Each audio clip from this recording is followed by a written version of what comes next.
Hello, আসসালামু আলাইকুম। আমি এখন মেট্রো রেল দিয়ে চলে যাব কেএলসিসি পেট্রোনাস টুয়েন টাওয়ার আইএমবিএ। এখানে আমি এখনো আছি। যাব, এখান থেকে যাব হচ্ছে আপনার আর কেএলসিসিটা হচ্ছে আপনার এটা মানে পেট্রোনাস টুয়েন টাওয়ারের জায়গার নাম হচ্ছে কেএলসিসি। তা কেএলসিসিতে আমি 2 টাকা 70 পয়সা দিয়ে অলরেডি টিকিট কেটেছি মনোরোলা ট্রেনের জন্য। একটু পরেই ট্রেন চলে আসবে, ট্রেনের জন্য অপেক্ষা করতেছি। আর দেখেন ফুল মেট্রো রেলটা ফাঁকা। হ্যাঁ, এটা না, এটার পরে যেটা আসবে ওইটা যাবে হচ্ছে কেএলসিসি। এখানে কেএলসি কেএলসিসি সেন্টার একটা, কেএলসিসি একটা, বুকেত বুকতাং একটা। আর আমার হোটেলটা হচ্ছে এমন একটা জায়গা, মানে 5 মিনিট ডানে গেলে বুকেত বুকতাং, 5 মিনিট বামে গেলে হাটতুয়া, মানে মেট্রো স্টেশন। আর আমার হোটেলের সাথে মিশনু হচ্ছে আপনার বুকেত ন্যানোস। সরি, বুকেত ন্যানোস না, হ্যাঁ বুকেত ন্যানোস, সম্ভবত ভুলে গেছি। যাই হোক, এটা হচ্ছে ওই মানে ওটা হচ্ছে ওই দিক থেকে আসলো। হ্যাঁ, এরপরে যেটা যাবে ওইটাই উঠবো। মেট্রো রেলে 2 টাকা 70 পয়সা, মানে 2 রিঙ্গিত 70 পয়সা। হ্যাঁ, এখানে কাউন্টারের ভিতরে 2 টাকা 70 পয়সা। 70 পয়সা বলতেই আপনি যদি মানে টিকিট কাটার সময় ওই ওখানে কি কি মানে কাগজ যদি ভাঙটি না থাকে, যদি মানে 2 টাকা 3 টাকার নোট যদি না থাকে, তাহলে সেক্ষেত্রে পিছনে কাউন্টার থাকে, ওনাদের যদি 10 রিঙ্গিত 5 রিঙ্গিত দেন তখন ওরা আবার ওইগুলোর আবার মানে ভাঙটি করে দেয়। আর যদি 3 টাকা দেন মেশিনের ভিতরে, যেটা আপনার 2 টাকা 70 পয়সার ভাড়া, মেশিনের ভিতরে যদি 3 টাকা দেন, 1 রিঙ্গিতে 3টা কাগজ দেন, তাহলে ও মনে করেন আপনার ওই 2 টাকা 70 পয়সা ভাড়া রেখে আপনার বাকি যে 20 পয়সা 30 পয়সা ওইটা রিটার্ন দিয়ে দেয়। হ্যাঁ, মেশিনের অটো রিটার্ন দিয়ে দেয়, একটা টোকেন দেয়, ওই টোকেন দিয়ে যাওয়ার সময় স্ক্যান করে ঢুকতে হয়, আবার বেরোনোর সময় ওই টোকেন ভিতরে চাইলে অটো গেট খুলে যায়। যাই হোক, আপনাদের আমি এখন মেট্রোতে আসবো, যেহেতু মেট্রোর ভিতরে কথা বলা যায় না, এজন্য কথা বলতে পারবো না। আপনারা সবাই দেখবেন।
আমরা এখন কেএলসিসি তে চলে আসছি।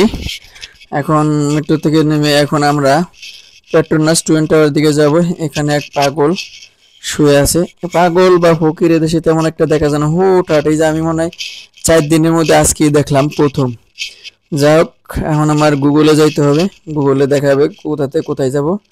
গুগলে দেখা যাচ্ছে আমি মেট্রো স্টেশন থেকে নেমে হাতের ডান থেকে এই সোজা যেতে হবে। হ্যাঁ, এই সোজা রাস্তা পার হইতে হবে। এই সোজা আমার গুগলে দেখাইতেছে 1.5 কিলো, 3 মিনিটের পর দেখাইতেছে। যাই হোক, গুগলের দেখা দেখে আজকে আমি অনেক এমনিতে হাঁটছি। এখান থেকে গেলে ওই যে চলে আসছি, আসলে 3 মিনিটই লাগছিল। এই যে টুয়েন টাওয়ার আপনারা দেখতে পাচ্ছেন, সেই বহুল প্রতীক্ষা টুয়েন টাওয়ার, যেটা দেখার জন্য অনেক মানুষ দেখেন সবাই ছবি তুলতে আসছে এখানে। এখানে অনেকে ছবি তুলে। আর এখানে ছবি তোলার জন্য কক্সবাজার যেমন লোক আছে, এখানেও লোক আছে কক্সবাজারে। যেমন দেখেন, কক্সবাজার ভোগান্তি, কিন্তু এখানে ভোগান্তি নাই। এখানে ওরা 5 রিঙ্গিত 10 রিঙ্গিত করে চায়। যার কাছে যা চায় আপনি বলা বলি করে নেবেন, 2 রিঙ্গিত 3 রিঙ্গিত করে ওরা রাজি হয়। আমি যেমন 2 রিঙ্গিত করে আমি রাজি হয়েছিলাম। হ্যাঁ, 2 রিঙ্গিত করে বলছিলাম, তখন ওরা রাজি হয়ে গেছিল। তখন আমি 2 রিঙ্গিত করে ছবি তুলছিলাম। যাই হোক, পরে আমি ওরা ছবি তুলছিল, আমার ছবি তুলছিল প্রায় 35টা, আমি নিছিলাম 16টা। 16টায় আসে হলো 32 রিঙ্গিত। আমি ওরে দিছিলাম হচ্ছে 32 রিঙ্গিতই দিছিলাম, কিন্তু 35 রিঙ্গিত দিছিলাম ওরা। আমি 3 রিঙ্গিত ব্যাগ দিতে বলছিলাম, কিন্তু আমার ডিসকাউন্ট ছিল 2 রিঙ্গিত। মানে ও আমারে 32 রিঙ্গিতের জায়গায় আমার কাছে রাখছিল 30 রিঙ্গিত, কিন্তু আমার কাছে টাকা বেশিও রাখে নাই। ছবি দিছে। প্রথমে অনেকগুলো তুলছিল, আমার পছন্দ হয় না, পরে আবার তুলছে, তুলে টুলে পরে প্রায় দেখলাম 40টার মতো ছবি তুলছে। পরে আমার বলছে আপনি কোনটা কোনটা নেবেন চুজ করতে করেছেন। পরে চুজ মানে চুজ করলাম। চুজ করার শেষে আমি 16টার মতো নিলাম। ও আমার ডিসকাউন্ট দিল, কোনো ভোগান্তি বা কোনো নয় ছয় করে নাই। যাই হোক, আমি এখন আমার রাত যেহেতু 11টা বাজে গেছে, আমার এখান থেকে চলে যেতে হবে। আর আমি দুপুরবেলা ঘুমাই গেছিলাম, যার কারণে এখানে দিনের বেলা আসতে পারিনি, রাত্রেবেলা আসছি। এখানে এসে দেখি যে আমার এখানে আসতে আসতে অলরেডি রাত 8টা বেজে গেছে। তখন টুয়েন টাওয়ার যেটা বন্ধ হয়ে গেছিল, কিন্তু ইচ্ছা ছিল ভিতরে ঢুকবো, কিন্তু আমরা সংখ্যায় অনেক বেশি থাকার কারণে কেউ ঘুরতে গেছিল, কেউ ঘুমাইছিল, এক একজন এক এক জায়গায় থাকাতে, যার কারণে আমরা একত্রিত হইতে পারিনি। আমি এখন যাব চলে আমার হোস্টেল, আমার মানে হোটেলের দিকে। আমার হোটেলে আবার এখান থেকে ওই ট্রেনেই যাব। হ্যাঁ, যদি আমি এখান থেকে যদি আবার মাইকোতে যাই, তাহলে আমার এখান থেকে ভাড়া নেবে হচ্ছে আপনার 12 রিঙ্গিত। হ্যাঁ, গ্রাব ডাক দিলে গ্রাবে চলে আসে। আমাদের যেমন উবার পাঠাবো, এখানে দেখে গ্রাব চলে। হ্যাঁ, ডাক দিলেই চলে আসি। কিন্তু আমার এখানে 12 রিঙ্গিত 15 রিঙ্গিত ভাড়া লাগবে। কিন্তু আমি যদি মেট্রোতে যাই, তা আসার সময় আসছে 2 টাকা 70 রিঙ্গিত দিয়ে, যাওয়ার সময় 2 টাকা 70 রিঙ্গিতই লাগবে। আর বরঞ্চ আসতে আবার তো তারা নাই, যেহেতু রাত 8টা 9টা বাজেই গেছে। এই জন্য আবার আমি মেট্রোতে চলে যাবো। মেট্রো থেকে আমি আবার সেই ইয়েতে আমার যে হোটেল, আমার হোটেলটা হচ্ছে hotel Time Square, Bukit Nanas. Time Square এটা কালামপুরের মধ্যে আমি যতটুকু ঘুরছি বা সবাই বলা বলি করছে বা সবাই বলে যে টাইম স্কোয়ারের মধ্যে সবচেয়ে বড় মার্কেট, কালামপুর মধ্যে সবচেয়ে বড় মার্কেট ওটা। ওইটা অর্ধেকটা মার্কেট, অর্ধেকটা সম্ভবত বাসাবাড়ি, অর্ধেকটা হোটেল, মানে বিশাল বড়। হ্যাঁ, টাইম স্কোয়ার কিন্তু আমেরিকাও একটা জায়গার নাম আছে টাইম স্কোয়ার। আর টুয়েন টাওয়ার সম্বন্ধে একটু বলি। টুয়েন টাওয়ার এটাকে আমরা বলি টুয়েন টাওয়ার, মূলত এটা পেট্রোনাস টুয়েন টাওয়ার হবে। হ্যাঁ, আর টুয়েন টাওয়ার ছিল হচ্ছে আমেরিকায় ছিল, যেটা 9/11 হামলায় প্রায় 2872 জন লোক মারা যায়। পেট্রোনাস সরি টুয়েন টাওয়ার, যেটা আমেরিকা যুক্তরাষ্ট্রে ছিল। এটা জায়গার নাম তো ভুলে গেছি। যাই হোক, 9/11 হামলায় জঙ্গি হামলা বলে বা তালেবান হামলা বা আদার্স, ওগুলো না ভুলে, অত কিছু না ভুলি, তখন ওটা হামলা চালায়। ওইটা টুয়েন টাওয়ার ছিল তখন বিশ্বের সপ্তম ছিল মনে হয়, বিশ্বের চতুর্থ ছিল তখন ওইটা। হ্যাঁ, টুয়েন টাওয়ার বিশ্বের চতুর্থ ছিল। ওটা টুয়েন টাওয়ার। আর মালয়েশিয়ার এটাকে বলে পেট্রোনাস টুয়েন টাওয়ার।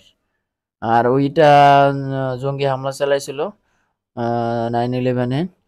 5টা বিমান দেয়, তার মধ্যে 5টা বিমান বোস্টন থেকে 5টা বিমান ছিনতাই করছিল। তার মধ্যে একটা বিমান মনে হয় ওয়াশিংটন ডিসিতে আসলে পরে, একটা পরে হচ্ছে আপনার বোস্টনে, আর 3টা দিয়ে সম্ভবত টুয়েন টাওয়ারে হামলা চালায় আমার মনে হয়, এরকম একটা কিছু আর কি।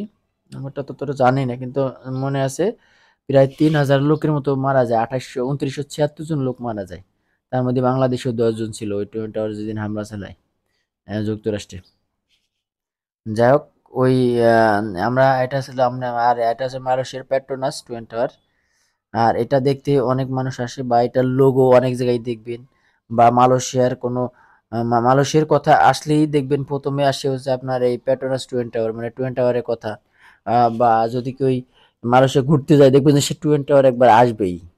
টুয়েন টাওয়ার এটা অনেক ফেমাস হয়ে গেছে। আর বর্তমানে সর্বোচ্চ, হ্যাঁ, আর সর্বোচ্চ যদি, সর্বোচ্চ যদি বুর্জ খলিফা আছে, কিন্তু বুর্জ খলিফা দুবাই, দুবাই তো বাংলাদেশ, এটা সচরাচর যাইতে পারে না। দুবাই ভিসাটা বর্তমানে কড়াকড়ি, আপাতত বাংলাদেশের জন্য দুবাইয়ের ভিসাটাও বন্ধ আছে, আমরা যতটুকু জানি। দুবাইয়ের ভিসাটা অনেক বন্ধ আছে। বুর্জ খলিফা আর মালয়েশিয়ার ভিসাটা অ্যাভেলেবেল। এটা এক দেশ ঘোরা থাকলেও দেয়, দুই দেশ ঘোরা থাকলেও দেয়, আবার সাদা পাসপোর্টও দেয়। মালয়েশিয়া অ্যাভেলেবেল ভিজিট ভিসাও দেয়, আবার আবার ওয়ার্ক পারমিট ভিসাও আছে মালয়েশিয়া। যা আবার ভাড়াও এক হিসেবে, যদি ১ মাস ২ মাস আগে টিকিট কাটা যায় সেই হিসেবে ভাড়াও কম। যাই হোক, আবার মালয়েশিয়া নিট এন্ড ক্লিন, আবার বেশি শীতও না আবার বেশি গরমও না। কিন্তু মালয়েশিয়ার আমি যতটুকু শুনছি মানে কুয়ালালামপুর শহরের বাইরে মানে কিছু কিছু জায়গা নাকি অনেকটা গরম। যাক, আমি এখানে এসে তেমনটা শীতও পাইনি, তেমনটা গরমও পাইনি। এই যে এটা কিন্তু পুরোটা একটা রেস্টুরেন্ট, হ্যাঁ, পুরোটা ভিতরে বাইরে অনেক মানুষ এখানে বসা। একবার পুরোটা একটা রেস্টুরেন্ট, দেশি মানে বিদেশি লোক বেশিরভাগ আছে এখানে। আর আমরা প্রায় ১২ জন গেছিলাম এখানে। এটা কিন্তু রেস্টুরেন্ট কিন্তু অনেক, রেস্টুরেন্ট দুইটা গেট, হ্যাঁ, গেট দুটো কিন্তু অনেক সুন্দর করে সাজাইছে দেখছেন, একবারে লাইটিং করে, হ্যাঁ, খুব সুন্দর। আর মালয়েশিয়া আসলে পরে খাবার দাবারে কোনো সমস্যা হয় না। আবার কারো মানে কারো সাহায্যের জন্য আপনি জায়গা চিনতেছেন না, ২ মিনিট দাঁড়াবেন,